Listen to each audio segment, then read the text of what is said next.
Hello दोस्तों, कैसे हैं आप सभी। उम्मीद है आप सभी बहुत बहुत बहुत अच्छे होंगे। आप सभी को सर्वप्रथम मेरा नमस्कार।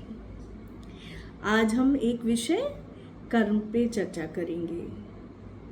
इस बीच मेरे से बहुत सारे लोगों ने ये बात पूछी कि क्या कर्म, हमारे इस जन्म के कर्म हमारे भाग्य का निर्धारण करते हैं।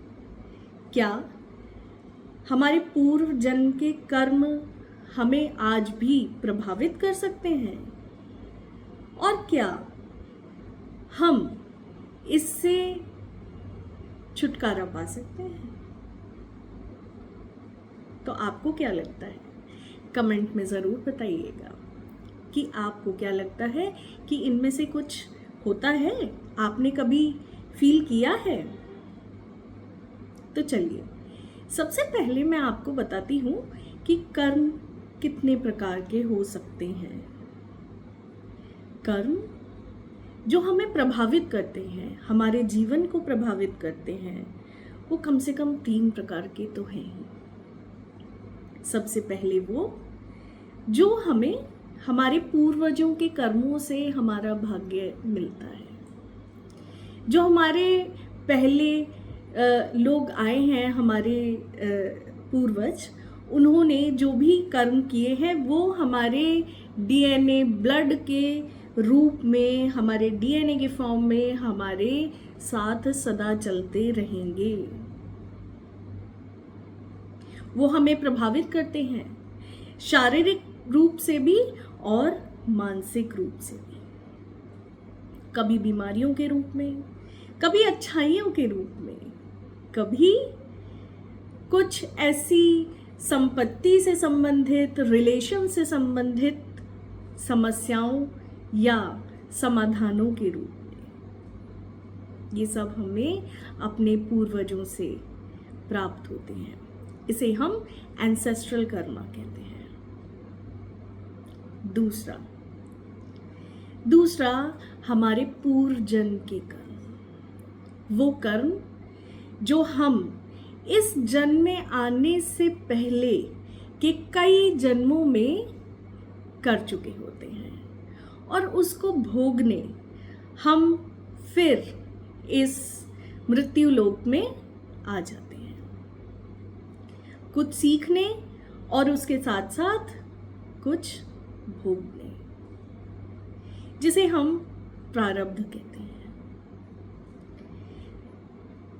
और वही प्रारब्ध हमें यह निर्धारण करवाता है जो हमारे पिछले जन्म के कर्म हैं, अच्छे हैं, बुरे हैं, सधे हुए हैं, वो आज हमारे सामने आकर खड़े होते हैं कि हमें सुख, दुख और एक साधारण अच्छा जीवन मिल रहा है कि नहीं। सुखमयी जीवन, लग्जरियस जीवन मिल रहा है। वरना आप खुद सोचिए, 2 माताएं यदि गर्भ धारण करती हैं तो गर्भ में पल रहे उस बच्चे का क्या कर्म, 2 अलग अलग भ्रूण, उनका क्या कर्म वर्तमान जीवन में। फिर भी एक करोड़पति परिवार में जन्म लेता है बच्चा, और एक गरीब परिवार में। कहाँ से आई ये कर्म? क्यों निर्धारण किया गया ऐसा? क्यों निर्धारण ऐसा नहीं किया गया कि हर बच्चा समान रूप के परिवार में ही जन्म ले? उत्तर है प्रारब्ध।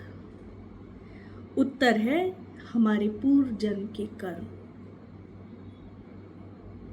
तो यदि हम कहें, प्रश्न के रूप में मैं अगर आपसे पूछूं, तो अब बताइए कि क्या हमें हमारे पूर्व जन्म के कर्म प्रभावित नहीं करते हैं? अवश्य प्रभावित करते हैं, और सदा प्रभावित करते रहेंगे। तभी ही हमारे पूर्वज और हमारे गुरु हमें हमेशा यही शिक्षा देते रहे हैं कि अच्छे कर्म करो। अच्छाई करो, लोगों के साथ अच्छा व्यवहार करो, प्रकृति से छेड़छाड़ मत करो, प्रकृति से प्रेम करो। ये सब क्या है? ये हमारे कर्म है। ये कर्म है जो हम आज इस जीवन में भोग रहे हैं और पिछले जन्म में कर रहे हैं। अब बात करते हैं वर्तमान, तीसरे प्रकार की, वर्तमान जीवन में जो हम कर्म कर रहे हैं। तो मेरे साथियों, मैं आपको यहाँ अवगत कराना चाहूंगी,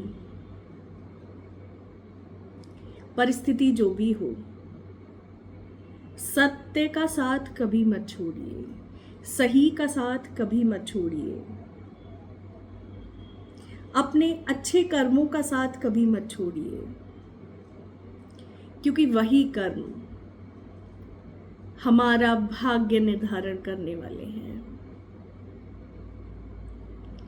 और हम कहीं ना कहीं अपने कर्मों से अपने उस भाग्य का गढ़ा सदा भरते रहे हैं और भरते रहेंगे। कहते हैं ना कि किसी बच्चे ने थोड़ी सी भी मेहनत करी और उसे एक अच्छी नौकरी मिल गई। क्यों? तो सीधे आता है उसका भाग्य बहुत अच्छा था, लक बहुत अच्छा था। तो आपको क्या लगता है वो कहाँ से आया है?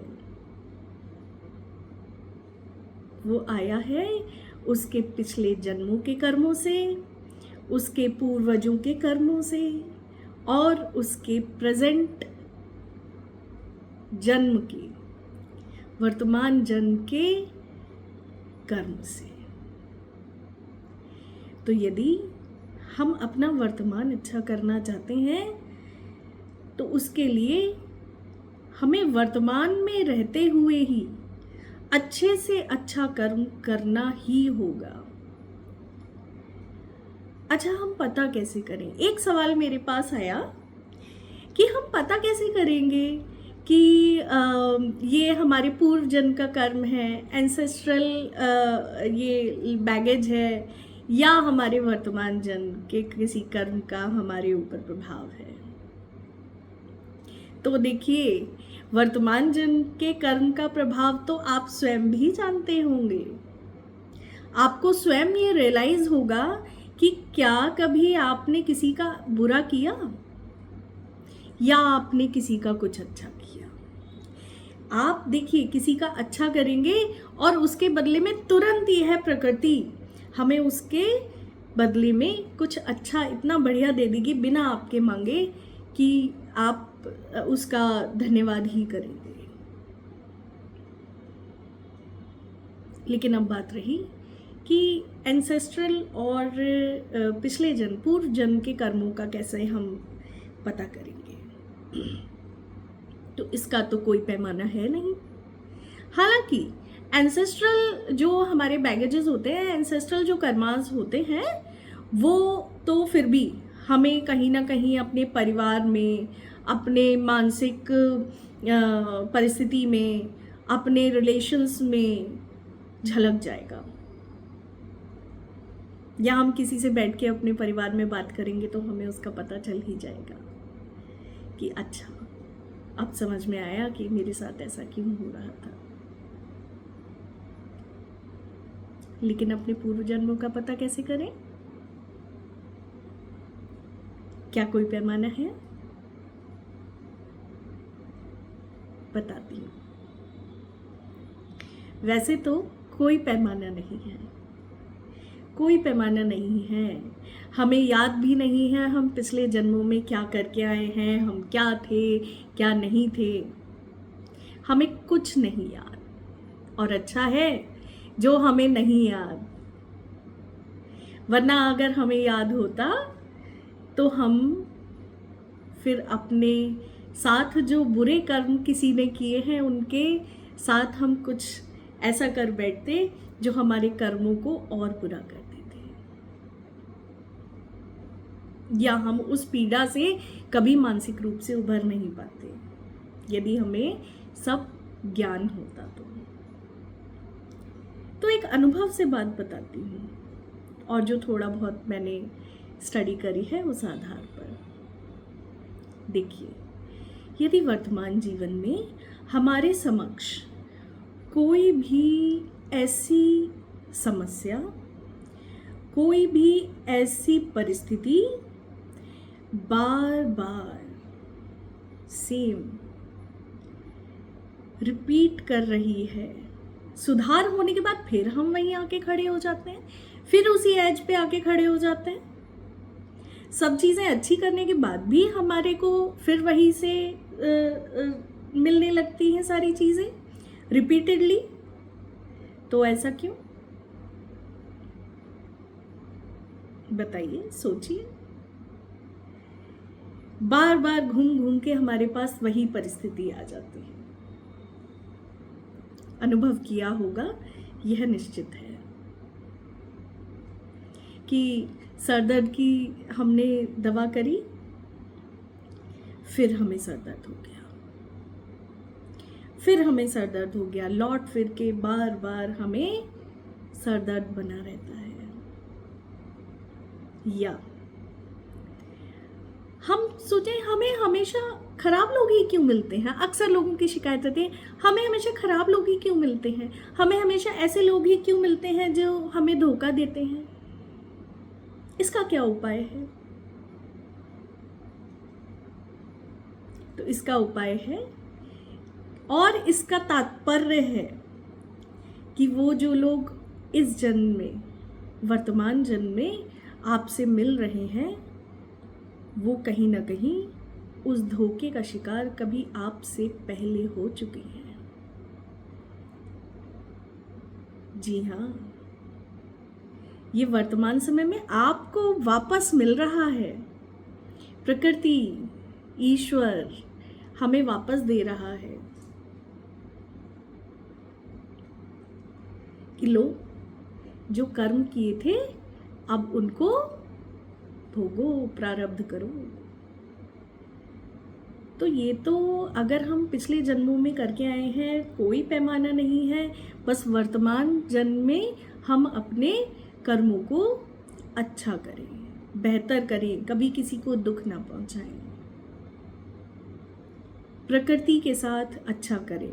प्रकृति हमें 4 गुना करके वापस करती है। जानकारी है क्या आपको? प्रकृति को यदि हम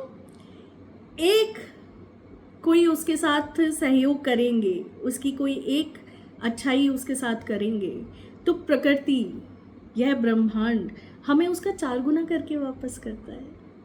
कितना अच्छा है ना, कितनी खुशी होती है ना। लेकिन वही सोचिए, दुख, लोगों को रुलाना, आंसू बहाना, पशु पक्षियों को परेशान करना, पेड़ काटना, ये सब अच्छे कर्म है? नहीं। अगर हम ऐसा करेंगे तो प्रकृति इसका भी 4 गुना करके हमें वापस करेगी। फिर कहेगी कर्मा, प्रारब्ध भोग लीजिए। तो हमें अपना वर्तमान में कर्मा अच्छा करना है, और जब वर्तमान में कर्म हम अच्छा करेंगे तो कर्म कर, फल की इच्छा मत कर। फल तो अच्छा मिलेगा ही, और सदा मिलता रहा है और मिलता रहेगा। तो दोस्तों, अगर आपको अच्छा भाग्य करना है तो अपना कर्म अच्छा कीजिए। अच्छा हाँ, एक चीज़ और मैं यहाँ बता देना चाहूँगी कि प्रकृति ने हमें 2 लोग ऐसे दिए हैं हमारे जीवन में जो हमारे सभी कष्टों को शून्य कर सकते हैं। एक हमारे माता पिता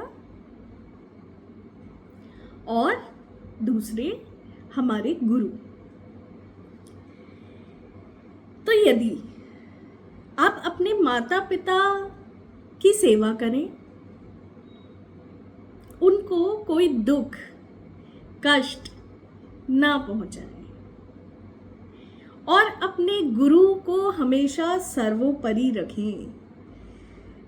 तो यकीन मान लीजिएगा कि यदि आपका कोई प्रारब्ध, दुख का प्रारब्ध, कठिन भाग्य का प्रारब्ध है भी, तो वो आपके इस कष्ट को काट सकता है। तो बस यदि आप अपने इन कर्मों को पहचान लें, तो बस अपने कर्म को अच्छा कीजिए और वर्तमान जीवन का आनंद लीजिए। धन्यवाद। आपका दिन शुभ हो।